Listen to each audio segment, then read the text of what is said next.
Hi అండి. ఇది వచ్చేసి నేను మామిడికాయ ఉడకబెట్టి పెట్టాను. ఇది చారు చేద్దామనేసి నిన్న పప్పులో వేశాను. సగం మామిడికాయ వేస్తేనే చాలా పుల్లగా ఉందండి. చిన్నగా రౌండ్గా ఉంది కానీ లాస్ట్ టైం ఒక ఒక్క మామిడికాయ పాలకూర వేసి చేసిన అసలు తినలేకపోయాం. పప్పు అంత పుల్లగా ఉండింది. సో ఈసారి అందుకే సగం కట్ చేసేసి పప్పులో వేసేసాను, సగం మాత్రం చారు కోసం ఉంచాను. ఇది ఈజీ ప్రాసెస్ అండి మామిడికాయ చారు. అండ్ ఎంత బాగుంటుందో సమ్మర్లో వచ్చేసరికి మనకు ఏదైనా లిక్విడ్గా ఉంటే ఫుడ్ బాగా తినాలనిపిస్తుంది, ప్లెజెంట్గా ఉంటుంది, దాహం అయ్యేదు. సో పచ్చిపులుసు ఒకటి, మామిడికాయ చారు ఒకటి, అండ్ రసం చారు ఒకటి చాలా బాగుంటాయండి సమ్మర్లో. సో ఇప్పుడు వచ్చేసి నేను మామిడికాయ పిసికేసుకున్నాను, ఆల్రెడీ ఉడకబెట్టి పెట్టింది. మనకి ఎంత కన్సిస్టెంట్. ఇంకొకటి ఏంటంటే దీనికి ఉన్న అడ్వాంటేజ్, ఒకవేళ కొంచెం జనాభా పెరిగారనుకోండి ఇంకొంచెం వాటర్ ఇంకొంచెం సాల్ట్ యాడ్ చేసేసుకుంటే చారు క్వాంటిటీ పెరిగిపోతుంది. అదే వేరే చారులో మనం ఇలా చేయలేము. వాటిని మరిగిచ్చేసి పప్పు చారు అవన్నీ వాటిలో మళ్ళీ వాటర్ మిక్స్ చేయలేము.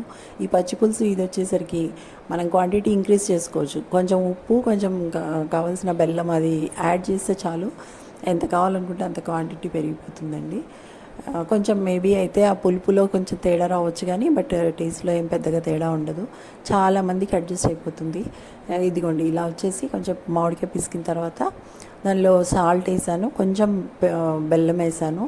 కొంచెం స్పైసీ కావాలనుకుంటే కొంచెం కారం పొడి వేసుకోండి, లేదు అనుకుంటే మాత్రం ఎండుమిరపకాయలు తాలింపులో వేస్తాం కదా, అంతవరకు సరిపోతుంది. దానిలో ఉన్న ఉప్పు కారంతో నేను ఇక్కడ జీలకర్ర, పసుపు, ఎండుమిర్చి తీసుకున్నాను. పోపుకు కూడా పెద్ద ఇంగ్రీడియంట్స్ అవసరం లేదండి. ఆవాలు లేకుండా కూడా జీలకర్ర కొట్టేసి మేనేజ్ చేసేయచ్చు. కొంచెం కరివేపాకు వేసేసి పోపు వేసేసుకుంటే అయిపోతుంది.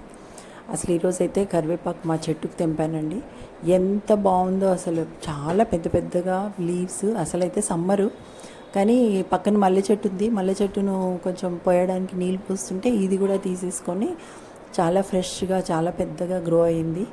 అండ్ అది చూస్తుంటే ఇంకా ఇంకా కర్రీస్ ఏమైనా చేసి దాంట్లో వేసిద్దాం అన్నట్లుగా ఉంది. అసలు చాలా బాగుంది. అండ్ ఏదైనా కూడా మన ఇంట్లో చేసుకున్నది, మనం పండించుకున్నది తింటే ఇంకా సాటిస్ఫాక్షన్గా ఉంటుంది.